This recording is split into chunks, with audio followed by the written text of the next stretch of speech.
2 years ago, I bought this Lexus LS 460L, the top dog from Lexus, the flagship, and I enjoyed it so much that I bought a Toyota Avalon from the exact same year, the biggest, fanciest Toyota sedan of the time. It makes no sense to compare these cars when they were new, one being well over $70,000 and one being in the mid $30,000 range. But now on the used market, these are two incredibly reliable cars that both can be had for under $10,000. Two very different ways to spend the exact same amount of money in today's used car market. On one side, the third-gen Avalon, Toyota's top dog sedan back in the day. Under the hood, a 3.5-liter V6 making about 268 horsepower. Smooth, quiet, and good for up to 31 miles per gallon. And Avalons have a reputation. These things will run 200,000 miles like it's just part of the warm-up. And then there's the 4th-gen LS 460, Lexus's flagship, a 4.6-liter V8 with about 380 horsepower. Rear-wheel drive or all-wheel drive, and enough luxury features to make you forget it's almost 20 years old. It had ventilated seats, power everything, adaptive air suspension, and even self-parking, which felt like a sci-fi movie back in '07. Today, it cost about the exact same as that Toyota Avalon on the used market. That's some serious depreciation, but also an incredible opportunity. So let's find out which one is actually better almost 20 years later.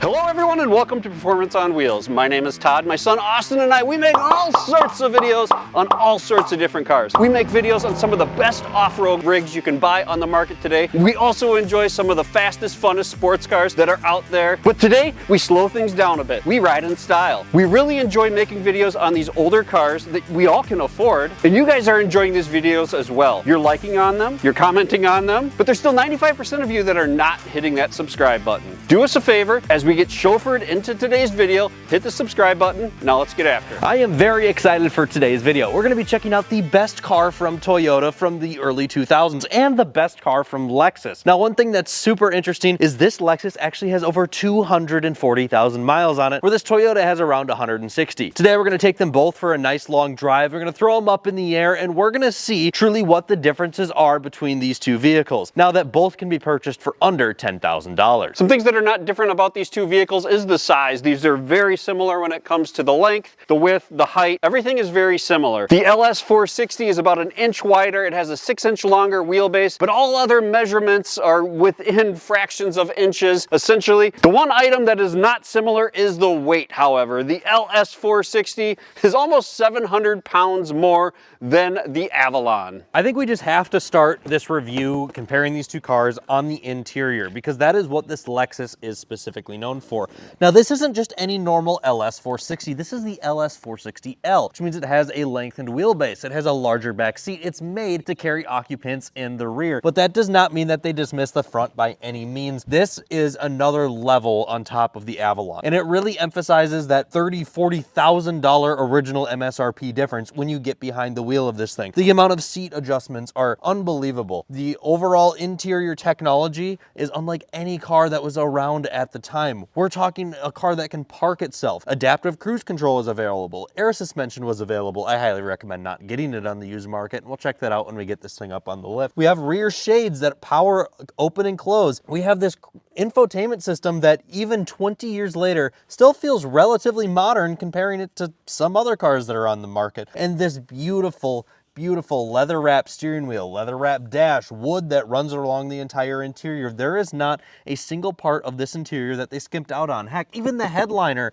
is wrapped in suede. And when we move into the interior of the Avalon, it doesn't feel nearly as premium as that Lexus. For being the same price on the used car market, you feel like you're completely getting gypped when you hop inside of this thing. With all the fake wood running throughout, no real leather that is on this dash. It's actually a very sticky dashboard, to be honest with you. It's kind of gross. And all this plastic everywhere. We don't have any high-end materials. We've got this plastic cover that covers this radio that can be a really big pain in the butt to open, actually, and another one for a cassette and cup holders and storage, but we still have heated and cooled seats. If you do get some of the higher trims, you do get leather, which is comfortable, and it's a great car for cruising, and it's extremely roomy. But when it comes to overall materials and build quality, every single thing about that LS feels like it's on another level, like it's on a higher tier. Enough of that front seat nonsense. Where the business happens is in the back. And because this LS 460 is the L, that means we have about another 5 to 6 inches of length, and a lot of that length is in the back seat. This is really a truly unique experience. If you've never been in a lengthened saloon type vehicle, there is nothing better than sitting in the back seat. With the right spec, the LS 460 can have it all. The same experiences that most vehicles only provide in the front are readily available in the back. From heating and cooled to even massage function or a wine cooler, full adjustability to the seat, not to mention the privacy of automated shades. For common day practicality, neither one of these sedans you can fold down the rear seat. That's because both of them have some adjustability. Even over on the Avalon here, you can lean back in style. Now, obviously there's no power function there, but you do still have good room here. It's not nearly the experience that the LS has. I feel like I'm sitting on the seat versus in the car. The comfort, the quality just is not there. However, when you start talking about reliability, we might change your mind. The very first thing that I noticed getting behind the wheel of the LS 460 is how much lower I can get the seat and how much higher it goes as well. The amount of adjustment in the seat and steering wheel is dramatically more, and you can get yourself into a significantly more comfortable driving position, which makes it so you can enjoy longer road trips. You can sit in here without getting sore or uncomfortable in any parts of your body. And just the overall smoothness. Now, the LS 460 does feature the first ever 8-speed transmission that was used in a production car in the United States. So it is just so buttery smooth, and there's so many spots in the power band where it just has all of that power. Where the Avalon is sitting at the lower RPMs, trying to get up into the high RPMs to get moving, this thing can just sit up in those high RPMs and keep going with the additional gears in that transmission. But it isn't just all about the seats and the comfort of this car, because there's a lot more that goes into it. The overall suspension setup is completely different. Now, this one does not feature the air suspension, which was optional. This one has the coil suspension, and when we get it up on the lift, we're going to talk about it a little bit more and show it off. They can be a little bit problematic on the used market. And the last comment that I have before we hop inside of the Avalon is just how smooth this V8 is paired to that 8-speed. Just effortless power at any point in the power band. I specifically have a memory of driving this car on the highway, and I had a Dodge Challenger with the 5.7 that just kept getting on it, and he was trying to show off his car. I remember pegging this thing next to him and actually beating him in a race, and I just thought it was so funny that this 250,000 mile LS 460 could still beat a modern 5.7 Hemi. Behind the wheel of the Toyota Avalon, now the first thing that I notice as we're driving around is I can kind of hear things outside of the car a little bit more. I have a bit more wind noise. Just the overall noise cancellation inside of the Avalon is significantly lower than it just was inside of the LS. And driving it, the sitting position, like I mentioned when I was in that LS, it's just so high in here. I wish I could lower myself down a little bit. It's like I'm sitting in a minivan or something of that nature. And the steering feel is also, it's a lot lighter. I can't really place the car where I want it to. Where when we were in that LS, you could kind of place the car a little bit better. You had better feedback as to what's going on inside of the road versus what you get inside of the Avalon. The Avalon feels like it was just made to get you from point A to point B, where the LS feels like it was made to give you an experience while trying to get to that destination. Now, although the Avalon has significantly less power than the LS, it still has the ability to get down, and it actually moves pretty dang good. That 3.5 has a bit of get up and go to it. It's quick, it really is, but it is front wheel drive. So the way that the power delivers is not nearly as refined feeling as the LS with that rear wheel drive based platform and having a bit more weight over the rear end. The Avalon gets a little bit squirrely up front when you need to put your foot down, and it's not nearly as smooth. It does shift nice. It feels like a refined spot to be, but in the LS, I can't even tell when it changes gear. You can just hear it in that beautiful sound that the 4.6 liter V8 makes, where you can feel the shift that actually happens in the Avalon. So just the overall powertrain is not nearly as refined here in the Toyota, but that's not what it's all about. Let's get these two up on the lift and really find out what the true differences are. We've kind of been dogging on the Avalon a little bit, which is easy to do when you're comparing the insides. But where the Avalon becomes more intriguing is when you start understanding the underside of what's going on each of the vehicles. The Lexus, because of its smoothness and refinement, that does come with some additional complexity on the used car market because there's just so much going on. We have multi-link suspension, we have covered bumpers for days. We have so many different sensors, so many different coolers, where the Avalon is a lot more simplistic. And just for fun, let's do a full inspection on this 250,000 mile LS460. And just for reference and background here, this LS460 has been in Minnesota for its entire life. So that means 20 years pretty much of salt every consecutive season, also dealing with extreme cold temperatures and extreme hot temperatures, very large heat cycle range compared to the majority of cars on the market. In my time of owning it, the car had no leaks. I did end up selling this car about a year ago, and we're currently reviewing it about a year after I sold it. So the new owner brought it to us to make this video, and there's a few leaks that have popped up. We've got some rubber seals on the tranny cooler lines that we're gonna just try to throw some new clamps on to see if we can try to slow those leaks down a little bit. We also have a valve cover leak that started to drip down the front of the motor here, and we also have a very small oil pan leak. On top of that, the transmission has also started to show a small shimmy, which is incredible. This car still has its original transmission at 250,000 miles, and it hasn't shown any issues at all until now, which is just incredible. And they're very minor at that. The suspension is rock solid, and that's one of the biggest flaw points on this car. So it actually has two lower control arms, one that runs here, one that runs here, and a single one up top. These are a known failure point on this car, and this is another thing that's crazy. This car weighs about 800 pounds more than the Avalon. 800 pounds more. And so it has all these big brakes and this fancy suspension to give it a very nice, smooth ride, but they do cost a lot more to maintain. As we move our way back, to keep that interior nice and quiet and that sound insulation going on, they wrapped all of these metal little clips around the exhaust all the way back, which have shown some failure. We just fixed them with some clamps and they work just fine. Completely rust-free, as you guys can see on the back. The body has some rust on it, but the underside of this car is still completely rust-free. 20 years of Minnesota salt, that's incredible. Same design in the rear with that dual control arm setup.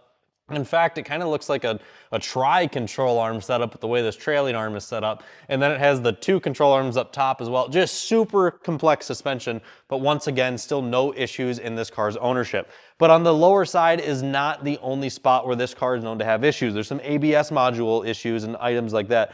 There is just so much technology and advancement that happened in this car that's still used on modern cars today. So you just have to go into purchasing one of these with a little bit more of a, even if you're mechanically inclined and want to work on the Avalon, the car's easy to work on, but this one just takes kind of another level of complexity, and there's just a lot more that goes into it. You have to be knowledgeable and willing to probably get kind of annoyed or frustrated at trying to knock out some of these jobs, because I can assure you some of them are not going to be easy. And when we throw the Avalon up in the air instead of the LS, you can just see how much more simplistic this car is. Not only in the sense of the fact that it's front wheel drive, so there's nothing essentially behind the front axle, but just the fact that there's no covers over everything. Everything is open as can be. It's got a standard just McPherson strut suspension with your standard control arms. Everything about it is normal. You look at almost any other car manufactured for the road, and the Avalon is just normal. It's easy to work on. You can watch a YouTube video on it and figure out in a couple hours in your garage. Not only that, but you can go to any parts store and get parts for it right on the spot, because this is one of the most mass-produced engines of all time, because it was used in a variety of different Toyota vehicles and Lexus vehicles, actually. But what about this very unique exhaust routing? Like that's one of a kind there. That's got to be a few miles per gallon in itself right there. Now that we're back outside and just looking at the two vehicles, obviously we're looking at vehicles that are getting very close to 20 years old at this point. And we have a vehicle that, when it was going into production, had hundreds of millions of dollars that went into the R&D. It's a flagship. It still has tech that is relevant today, versus an Avalon, which is in a nutshell a stretched Camry. And you can really see the differences when you just walk around the two vehicles. One, the 460 has some more pronounced body lines. It looks more masculine. It looks more bold going down the road. Where the Avalon, I personally haven't been a massive fan of this design. If you look at it long enough and in the right light, you might think it's attractive, but the 460 just has that elegance to it. And I agree, especially when we get to the back. I think the whole back end of the LS is just beautiful. The way they tie those exhaust tips in down below, the LED lights across the back. This is a gorgeous car. And one of the things that I think is fun when we walk around these two vehicles, something that you would never suspect, is this Lexus has 100,000 more miles on it than that Avalon. And that Avalon is in worse shape in both paint condition and rock chips and just the overall, the paint chipping and fading in all types of different spots. And this car has never seen salt. This one's been in salt its entire life. It just goes to show you the quality of craftsmanship that goes into production. And even the body lines, for example, look at how clean some of the bumper gaps and the door gaps and everything are on the LS still, with 100,000 more miles on it versus some of the gaps in the Avalon. You can just see the craftsmanship that went into this car. It truly does show that massive price gap. But it begs the question, why would you ever buy that Avalon when you can buy this for the same price on the used market? It really comes down to that maintenance, in my opinion. If you're more comfortable with some DIY projects, I'd be all about the LS 460, where the Avalon, taking it to the repair shop, is going to have a much less repair bill tied to it. It is awesome to have some choices out on the used market that aren't going to break the bank and are still very enjoyable to drive. Still look pretty decent driving down the road. But there is a couple more things to touch on in the LS as well. It's not just the fact that it costs more to repair and it's more challenging to work on. It's the fact that there's a lot of parts that are known to fail on this car that you can't buy anymore. The ABS system in this car is one of the biggest prone problems with it. I mean, upwards of $2,000, $3,000 for the part, and it's no longer available to purchase. That is a huge issue with this car. The control arms are one thing that we touched on. Now, not only are they challenging to replace, but they're expensive as well. Over $1,000 in parts and just control arms, and that's just starting it. It is more expensive in every single way to own this car. And we didn't even talk about fuel economy either. You're talking about premium fuel in a V8 with, actually, which this is crazy, it only gets about 3 miles less per gallon on average than the Toyota, which I think is kind of crazy. 8-speed versus 5-speed. 8-speed versus 5-speed. Thank you guys so much for watching this video today. Let me know down in the comments below which one you would pick of the LS or the Avalon. Both cars from 2007, both cars worth about the exact same in today's money. I think I'd have to go with the LS. I would absolutely pick the LS. I think it's kind of a no-brainer. From driving in it, being with it, and being able to work on cars ourselves, I'd pick the LS hands down. It is a gorgeous car still almost 20 years later, and hands down every single part about it feels nicer than that Avalon.